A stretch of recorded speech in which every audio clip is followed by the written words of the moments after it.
Welcome to the deep dive. We take interesting sources, pull them apart, and really find the core insights for you.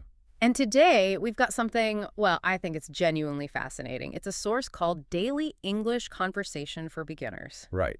It's set up as a lesson, isn't it? With Okay. a teacher, Ms. Emma, and two students, Ollie and Sarah. Exactly. And our mission here isn't, to teach English ourselves. No, definitely not. It's more about looking under the hood, so to speak. We want to unpack how this lesson works, why Mrs. Emma's approach is so effective for building those basic conversational skills. Yeah, what's the kind of strategic thinking behind it? Because it offers insights, I think, into teaching generally, not just language. That's it precisely. It's about effective pedagogy.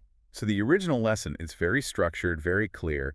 It breaks things down into these manageable little pieces. Which is crucial for beginners, right? Takes away the overwhelm, simple scenarios, things you can repeat. It's quite elegant, actually. Okay, so let's dig in. Where does Miss Emma start?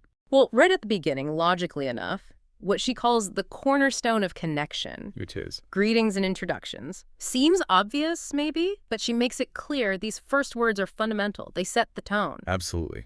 Get the greeting wrong, and things can feel awkward from the start. And what's insightful here is how focused it is. She doesn't overwhelm them. It's just the core essentials. Like, good morning, good afternoon, hello, and that classic, hi, how are you? That's basically the initial toolkit she provides. Okay, a very tight practical list.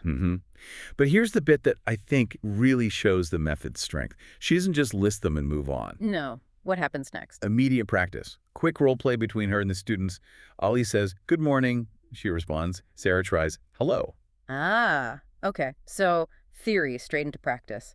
Why is that so effective from a learning perspective? Well, it gets you doing it, doesn't it? It's what some call comprehensible output. You have to actually try and produce the language, not just passively receive it. Right.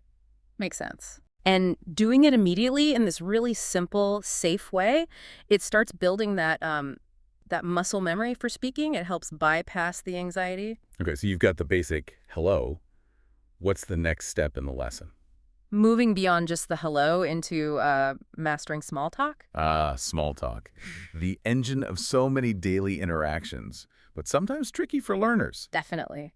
And the source frames it as these simple, everyday chats that naturally follow a greeting. It's not deep conversation. It's about social connection. That idea of fata communion you mentioned earlier. Exactly that. Using words to build rapport, basically. So she introduces phrases like, nice to meet you. And the standard reply, I'm fine, thank you, and you after the how are you? Yep. Those essential little back and forths. And then to keep it going, the lesson brings in some gentle questions. It does. Things like, what do you do? Where are you from? And even, do you like learning English? They're simple, open-ended prompts. Not too personal, just enough to invite a bit more dialogue. Precisely. And you see the structure here, it builds up. It goes from single phrases to a short exchange. So what does that progression tell us about how we actually, get comfortable speaking? Is it just about knowing words? Not at all. It's about understanding the flow, the give and take of a real conversation. Mrs. Emma is showing that language is interaction. These simple questions, they're like invitations to continue. It builds communicative competence. Right, not just accuracy, but knowing how to use the language in a social context. You got it. Gradually expanding their ability to actually take part. Okay, so we can greet, we can make a little small talk. But what happens when things go wrong? When you get stuck or don't understand? Ah, yes. That's a huge fear for learners, isn't it? Totally. And Miss Emma tackles that head on. The next section is all about practical phrases for navigating situations, getting clarity, asking for help. Like a survival kit for conversation. That's a great way to put it. It's a psychological safety net. Giving learners the tools to manage confusion or difficulty takes away some of that fear. So what are these crucial phrases? The source highlights 4 key ones, really foundational. Okay, let's hear them. Excuse me, to get someone's attention politely. Right. Can you help me? Direct, clear request for assistance. Essential. I don't understand. Crucially important to be able to say that without feeling embarrassed. Yeah, removes a huge barrier. And finally, please speak slowly. Just asking someone to adjust their pace so you can keep up. Those 4 are absolute gold for any beginner. Simple, powerful tools. Definitely. And notice again the teaching method. She has Ollie and Sarah repeat each one clearly. Why the repetition?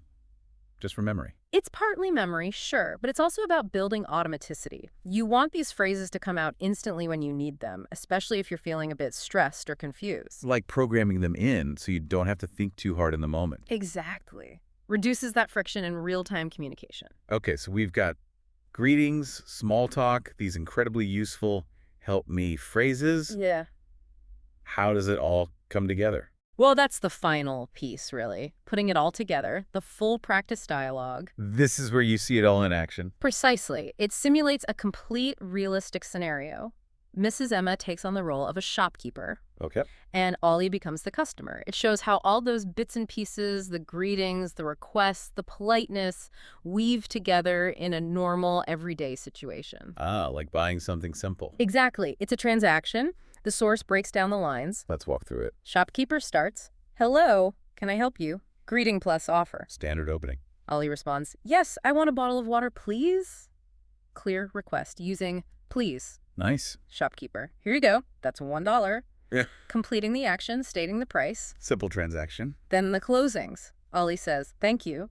And the shopkeeper? "You're welcome. Have a nice day." Polite, friendly closing. It's a perfect little loop, isn't it? Start to finish, covering all the basics of a simple interaction. It really is. It provides that holistic picture, showing how the individual elements connect naturally. So, stepping back from the specific lesson, what does this deep dive really show us about, well, effective teaching, especially for practical skills like language? I think it highlights the power of structure, but also immediate application. Mrs. Emma's method gives a clear framework, manageable steps. Yeah, it builds confidence piece by piece. Exactly. And it empowers beginners by showing them they can communicate even with simple tools right from the start. It really underscores that point about practice too, doesn't Oh, it? absolutely. The repetition, the role playing. It's not just about knowing about the phrases, it's about integrating them, making them second nature. Like the advice in the lesson itself, practice with a friend, practice in the mirror. That active engagement is where the learning sticks. You have to use it, internalize it, So maybe a final thought for you, the listener, to chew on. go for it.